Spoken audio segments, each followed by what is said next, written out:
Going to take a quick break and talk about Drizzly. Drizzly is fantastic. It's the most convenient way to buy beer, wine, and spirits with delivery to your doorstep. And get this, under 60 minutes. It's insane. Yeah, I think what's also great is you can compare prices and shop different places and get your best deal.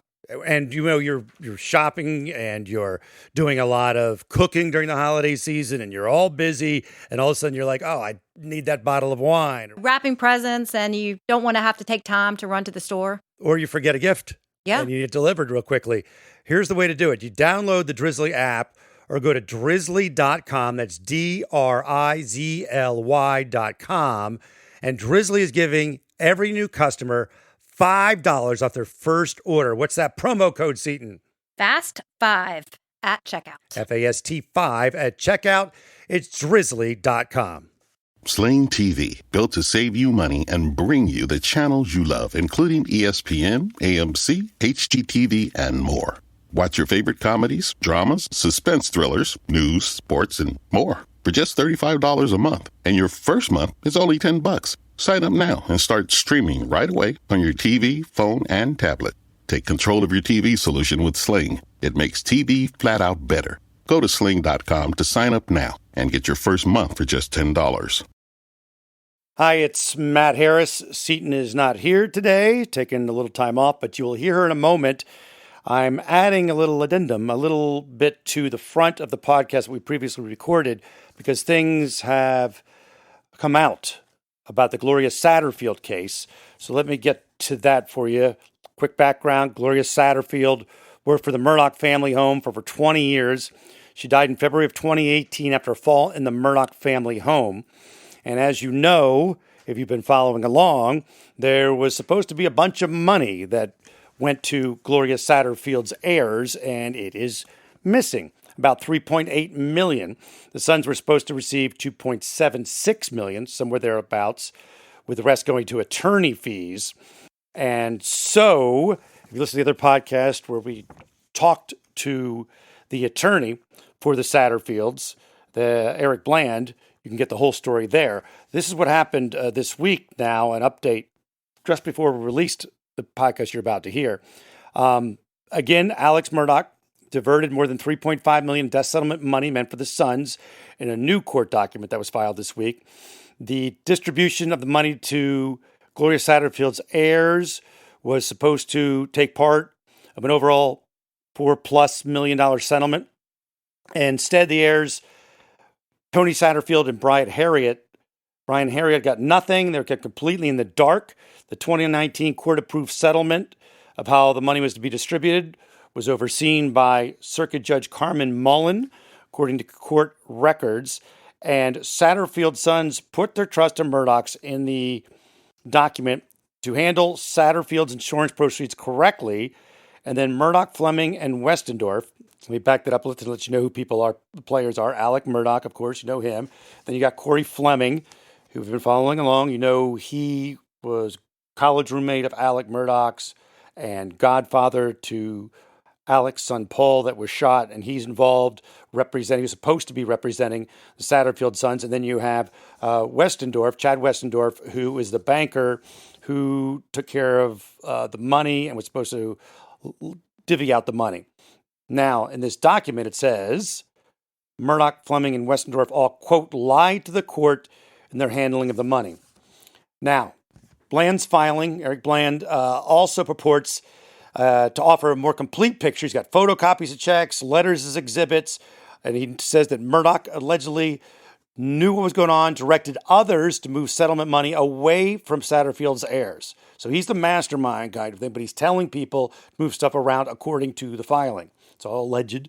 Copies of checks he has, that sort of thing. There's the checks had a false name for the recipient and were sent to a P.O. box in Hampton.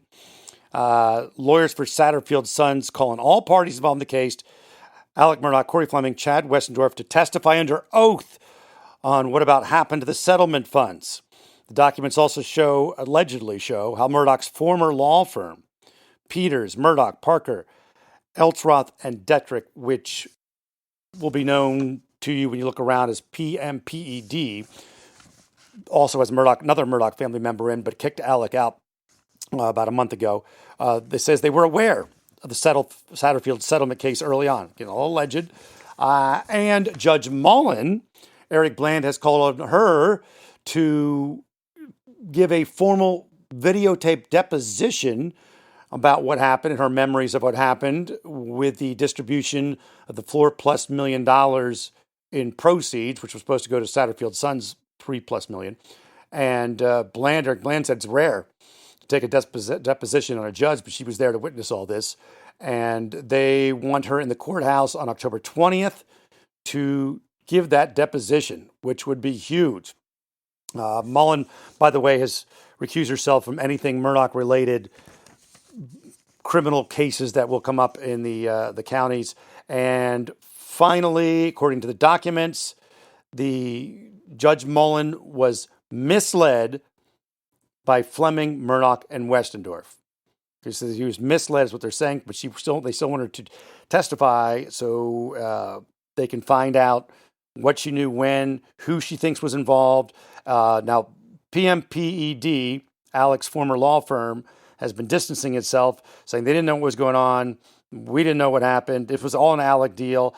But in the lawsuit, they say the firm sent letters of representation of the estate to third parties, prepared probate documents for the estate, personal representative of the estate, notarized probate documents, exchanged emails with Corey Fleming and the beneficiaries. It goes on and on. PMAD considers to say they had nothing to do with this. This was all an Alex thing, and we are not involved, and we're not happy about it. And so there's your latest update, and we want to thank the Island Packet for their great reporting they have done on the whole Murdaugh family and all that surrounds them.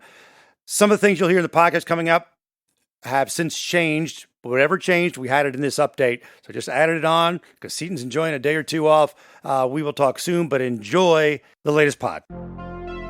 Impact of Influence, the tragic story of a powerful South Carolina family and the mysterious deaths that they are linked to. Hello, everybody. Welcome back, podcast friends and true crime lovers. I am Matt Harris. She is Seaton Tucker. And welcome to the show. Hopefully you will rate and comment and share. And we will try to answer the massive amount of emails and comments that we have received, good or bad. We'd like to get back to you on it. And we take it all to heart. MurdaughPodcast.com or the Murdaugh Podcast Facebook page if you want to reach out. We'll get to some of the latest developments now. And Seaton start us off with the Gloria Satterfield, nanny/housekeeper of the Murdaughs, that in 2018 fell down the stairs and died. That case was reopened in the last few weeks because Eric Bland, who we had on the air with us, started a lawsuit for the Satterfield sons, saying that they never received all this money that allegedly the insurance company had paid out. And we still don't know the whole story where the insurance money went, but we do have a settlement. And again, if you missed this, you can go back to the Eric Bland episode and hear his whole case laid out. But Seaton, what has happened with Satterfield? Okay, so we have a statement from Bland, the attorney representing the Satterfield heirs, that he just released yesterday. And in the statement, he says on Friday, October 1st, they reached a settlement with attorney Corey Fleming and his law firm. And in this settlement, Fleming has agreed to pay back all expenses and legal fees to the estate. In addition, their malpractice insurance carrier agreed to pay the estate their full policy limits of insurance. And he says, Mr. Fleming stepped forward and did the right thing by the estate. Mr. Fleming and his law firm maintain they, like others, were victims of Alex Murdaugh's fraudulent scheme. And they're going to release a more complete statement in the future. And they also say they're going to continue pursuing other culpable parties who resist acceptance of responsibility for their part in this tragic matter. So Eric Bland has reached settlement, as she said. That is pretty amazing that happened that quickly. Yeah. To me, anyway. Well, and I mean, finally, the Satterfield heirs are going to get some justice that is deserved. Some of that money. And it is, so obviously, Fleming's coming out and saying, I know I was his college roommate and his friend and the godson to Paul, but I was bamboozled by this whole thing. Yes.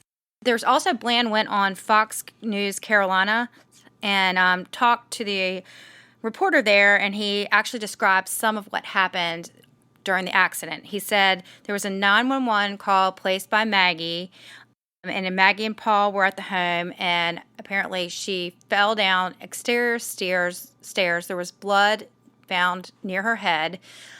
I guess she then suffered a brain bleed, which is why after initially she was not able to communicate. She never recovered from this brain bleed, and she was in the hospital for several weeks before she passed. Now, what's interesting to me when I heard that was, is there a 911 call somewhere? You would think, right? There has to be. It was. I don't know how long they keep those, or. And we know Alec was not even there. Yes, and a long time there was a rumor that it was only Paul there, or there was no one there. We heard all those rumors, but now we know Maggie placed the 911 call. So Maggie was at least there at some point. She was there. I mean, unless she fell down the stairs and she came home. But still, interesting little turn of events in that. Also, we want to discuss the Daily Mail out of the UK. And again, we should point out that the Daily Mail is very tabloidy. In fact, it's called a tabloid. And they have a little bit different libel laws than we do in this country.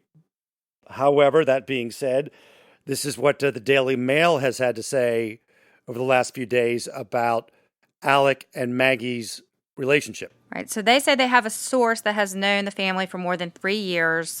She describes their marriage as definitely on the rocks. She also goes on to kind of tell a little bit more about the financial situation. She talks about Maggie was at a charity event and she wrote a check, and the check came back bounced, and she called her crying, and that she was squirreling money away in her closet, and she doesn't know whether he or she doesn't know whether this is because she was planning to leave or she just didn't have money to pay the bills. You're saying that's what the Daily Mail is saying the source is telling them. Right. And I think she was embarrassed about this. Obviously, if you bounce a check and, that comes back, it's a charity event. I'm sure you probably know the people doing it. It would be embarrassing. Yes. If it's all true. Right. And they talk about Alec's increasingly reckless drug use. She goes on to kind of describe a little bit about Paul, that she was worried with summer coming up that she needed to keep an eye on him and that maybe he would be partying more. And she felt the best way to do this was to kind of keep a good eye on him and spend time. She actually had requested his help with the dog kennels. I guess Maggie loved the dogs. She was very fond of one of them. And on Sunday, she would go out in the late afternoon and spend some time with them in the kennels. And in the article, it also says that Alec really wasn't too close with the dogs, that he just kind of saw them as hunting dogs, nothing more than trackers, and that he rarely went down to the kennels where Maggie and Paul's bodies were found. Oh, and another interesting thing, she describes Buster as very sweet, mama's boy. Obviously she didn't have nice things to say about Paul, which we've heard before. Just a reminder, Maggie and Paul were the ones who were killed in June. And this falls on the heels of something we briefly mentioned in the other episode about the spokesperson for Alec coming out and denying an earlier People magazine report that Alec and Maggie's Murdaugh marriage was in trouble. So this is the second one. But when they came out, we didn't really have a chance to go into it much about it. But they said they went through Alec's phone, and conversations between Alec and Maggie portray a very loving relationship. That is the quote. And we also want to straight something out from that episode. You said they threw peanuts. That was at a baseball game, not at... I was very tired when I was reading that That's article. okay. We just thought we'd be on the video. She threw peanuts. But here's the thing, to me, and they came out and said a very loving relationship, and they went through his phone. It's hard to believe that there wasn't at least some arguments. Don't you have? We all have arguments with our spouses, let alone when you're going through the pressure of your son being accused or even charged with driving a boat that fatally killed somebody. You have all the other things we've already talked about surrounding. They say Alec was on a 20-year run of opioid addiction, as attorneys have said. There's the financial. We know there's some sort of financial. I mean, his own law firm is accusing him of taking money. Right. And, he also, we know now with the Satterfield stuff, there was also additional money that was missing that was linked to him. And Alex's attorney, Dick Harpootlian, has said, yes, he did take money from the law firm. So it's hard to believe that every single tiny text and every single thing between Alec and Maggie would be totally 100% great. And that is not to make the leap that he did something to them. But for them to paint this picture, they never had a problem, seems a little bit absurd. Actually, in the same Daily Mail article, they talk a little bit about how he was acting after the murders of Maggie and Paul. They said he was acting like a desperate man, and they describe a situation where Alec was arguing with Buster, and in the quotes, "You're the only parent I have left."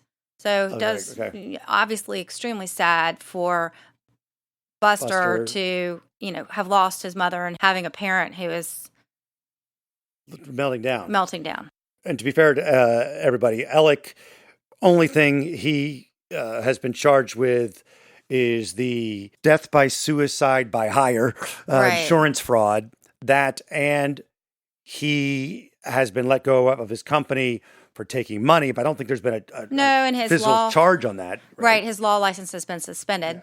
And we're taking a little break to talk about something we have fallen in love with, which is Green Chef. Seton, you just told me you're ready to go order some more, and so am I. Yes, I love it. There's so many definitely choices, and everything is pre-portioned, easy to follow.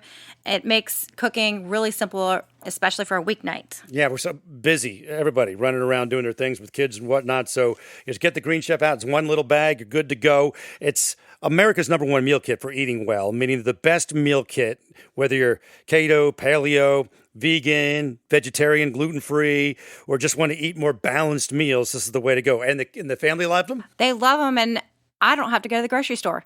That's right. That is a big thing. They come right, and you don't have to worry about missing an ingredient. Go to greenchef.com/Murdaugh10 and use code Murdaugh10, MURDAUGH10, to get 10 free meals, including free shipping.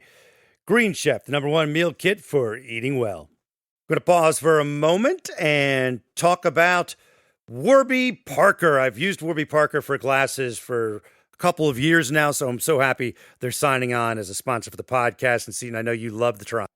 Yes, this is the first time I tried Warby Parker, and I ordered my 5 pairs for free, and you have 5 days to try them on. There's no obligation to buy, and they ship for free, and they include a prepaid return label, and I love the selection. I found out I have a wide face, and the Daisy Wides were the ones that worked best for me, and my husband complimented me on them, which is not like him to notice my granny readers.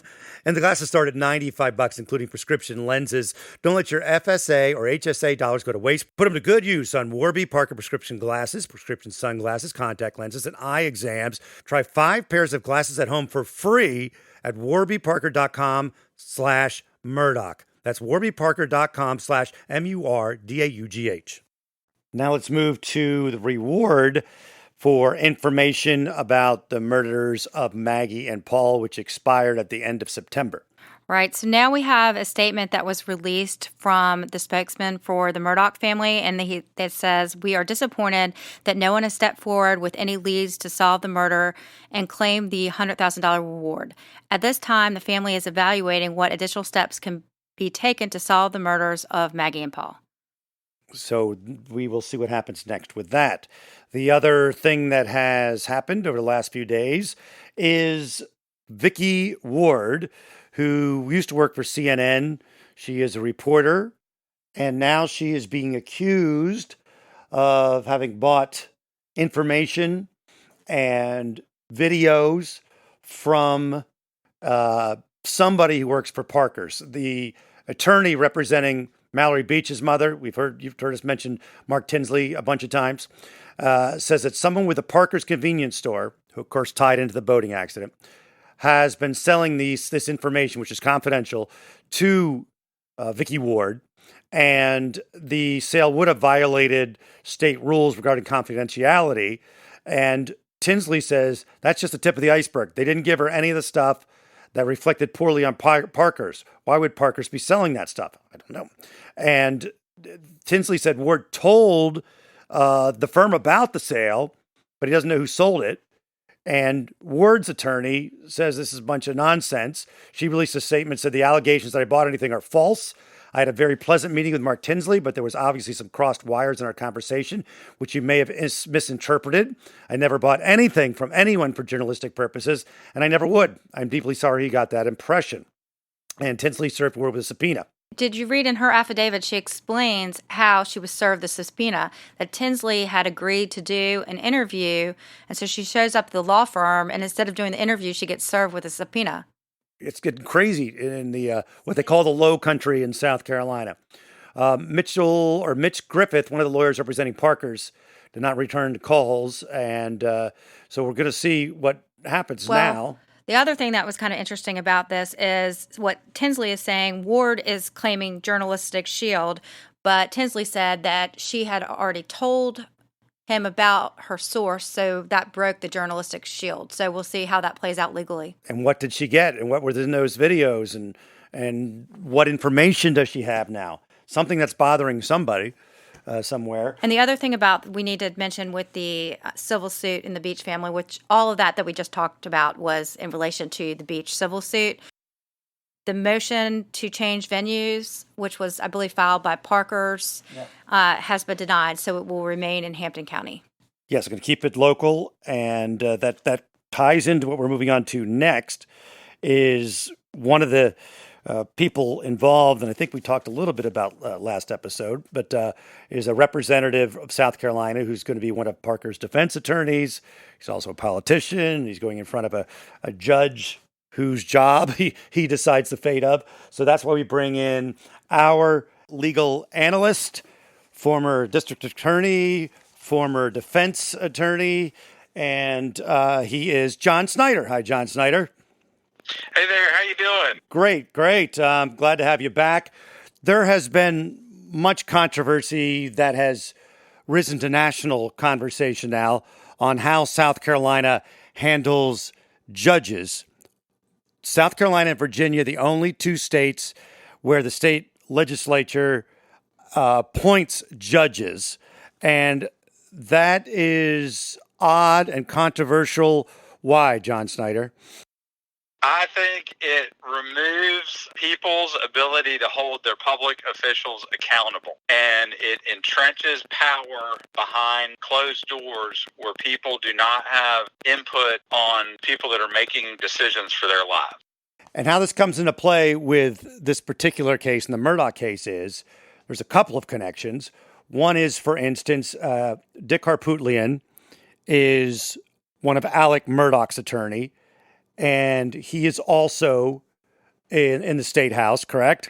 He's in the state house, and at one point was the chairman of one of the major political parties in South Carolina, and is maybe one of the most powerful Democrats in the state of South Carolina. And the other thing that comes into play that ties in with this, Representative Merle Smith, a Republican out of Sumter, South Carolina, is one of Parker's convenience store's defense attorneys.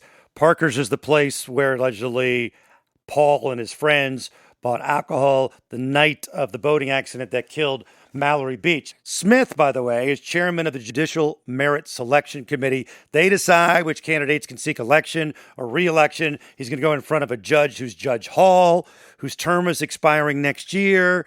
And if he chooses to seek re-election, he's got to get approved by Smith. So Smith's going in front of Hall, and Smith's kind of the guy who gets to decide if Hall keeps his job or not.